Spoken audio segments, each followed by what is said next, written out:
Kotseng puno ng bomba pinasabog ng isang suicide bomber sa Anbar province sa Iraq. Nangyari ang pagsabog sa labas ng isang government compound. Damay ang dalawang sasakyan, isang police vehicle at isang kainan. Batay sa ulat, 13 ang nasawi kabilang ang 4 na pulis. 26 na iba pa ang nasugatan. Eroplano bumagsak sa isang residential area sa San Francisco, California sa Amerika. Nasawi ang lahat ng 3 sakay ng eroplano kabilang ang piloto. Sumabit daw sa linya ng kuryente ang eroplano habang papa-take off ito. Ayon sa mga investigador, posibleng hindi ito nakita ng piloto dahil sa mahamog na panahon. Isang bayan sa Jamui District sa India sinalakay ng mga hinihinalang rebelde. Pinagsusunog ng mga rebelde ang bahay ng mga residente. Namaril din sila at nagpasabog ng mga dinamita. Umabot sa 12 ang patay. Kabilang ang isang buong mag-anak. Posibleng ganti raw ito ng mga rebelde matapos ipaaresto ang 8 sa kanilang mga miyembro. Lalaki walang habas na namaril sa isang vocational school sa Germany. Tinarget daw ng suspect ang isang grupo ng mga guro. Isa sa mga lalaking guro ang nasawi sa pamamaril. Hawak na ngayon ng mga pulis ang 23 anyos na suspect. Matapos ang 3 buwang pananahimik, golf champion Tiger Woods magsasalita na kaugnay sa mga iskandalong kanyang kinasangkutan. Pero malalapit na kaibigan, katrabaho at mga piling grupo lang ng media ang imbitado. Ayon sa kanyang publicist, gusto nang mag-sorry ni Woods sa kanyang mga nadismayang fans. Huling nasilayan ng publiko si Woods noong Nobyembre nang mabangga sa puno ang kanyang sasakyan sa labas ng kanilang bahay. Mula noon sumulpot ang issue ng kanyang pambababae. Sa ating health news, dating US President Bill Clinton hinikayat ang mga kabataan na kumain ng wasto. Sa kanyang mensahe sa Alliance for a Healthier Generation, pinayuhan ni Clinton ang mga bata na umiwas sa mga junk food.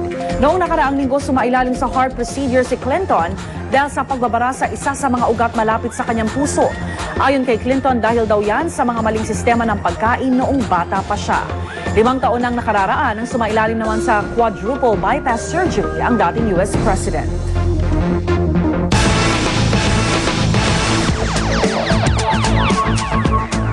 Dalawang iniinalang hold-upper patay matapos makipaghabulan at makipagbarilan sa mga pulis sa Taguig. Narito ang report. Malapelikula ang pinagsimulan at kinahantungan ng dalawang hininalang hold-upper na ito na nakabulagta matapos makaengkwentro ng Taguig PNP sa Dreamland Subdivision sa Taguig. Pumasok po sila dito sa Dreamland. So nagkaroon po ng engkwentro. Nung pagpasok nila ng Dreamland, nagkipagtulungan po yung mga concerned citizen din po. So yung mga TMPG din po nakamonitor sa radyo, so naharang na rin po yung mga daan. Pasado alas 5 ng hapon kahapon ng looban ng mga suspect ang bahay ng biktimang si Rodolfo Leron sa Bay Breeze Subdivision at nilima sa mga mahalagang gamit at alahas. Pinasok kami sa loob ng bahay. Inahabol nga namin. Ayun, umabot kami hanggang dito. Tinangay pati ng mga suspect ang Toyota Revo na pag-aari ng biktima. At nang tugisin ng mga suspect ng pulisya, aksidente naman nakabangga ng isang motorsiklo ang mga suspect kung kaya't napilitan silang lumipat ng sasakyan at nang umaandar naman ay isang motorsiklo sa harapan ng isang police station. Sa pagkataranta ng mga suspect, pinasok naman nila ang kalapit na subdivision ng Dreamland at tinutukan ng baril ang bawat makasalubong. Pero dahil di sanay ang mga suspect sa lugar ay nagpaikot-ikot lamang ang mga ito sa mga kalye. Dito na natimbrehan ng barangay ukol sa mga salarin. Sakto namang nagpapatrolya ang barangay EXO gamit ang personal na kotse nito at nakasalubong ang mga suspect. At dahil tinutukan din siya ng baril, nagdesisyon siyang banggain na lamang ang mga nakamotor na suspect. Tinipon ko yung mga tanod ko para masakutin namin ito. May mga baril. Kaya ginamitan na lang namin sila ng sakyan para ma-pen down namin sila, binangga ko na lang. Dito na nagpang-abot ang mga suspect at pulisya. Umalingaw-ngaw ang mga putok, pati na pagsabog ng granadang tangan umano ng mga suspect. Agad na binawian ng buhay ang dalawang suspect. Na-recover din ang ilan sa mga nakulimbat na mga suspect, pati na ang gamit nilang armas. Para sa unang balita, Dano Tingkong, reporting.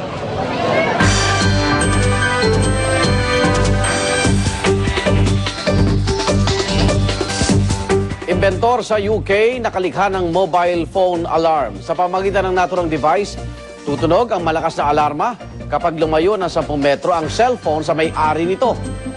Agad ding maglalak ang cellphone para hindi ito magamit ng magnanakaw. Meron lang ilalagay na Bluetooth device sa cellphone at gagana na ito. Ang naturang produkto ilalabas na sa Setyembre at nagkakalaga ng $34 o mahigit 1,000 piso.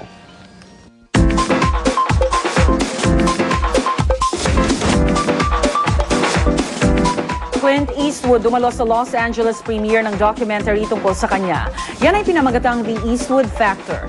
Dumating din sa event si Morgan Freeman na bida sa latest film na idinirect ni Clint, ang Invictus. Binalikan sa naturang documentary ang career ng Oscar-winning actor-director. Kasama ang documentary sa inilabas na DVD box set na pinamagatang Clint Eastwood, 35 Films, 35 Years at Warner Brothers. Celine Dion, ginawan din ng documentary. Yan po ay ang Celine Through the Eyes of the World na nag-premiere sa Miami Beach. Sinundan ng documentary ang Taking Chances tour ni Celine noong 2008 hanggang 2009 kung saan nagtanghal siya sa 25 bansa. Kasama niya sa tour ang kanyang asawa, 8 taong gulang na anak, ina at iba pang kamag-anak. Highlight ng docu ang performances ni Celine, gayon din ang kanyang offstage life.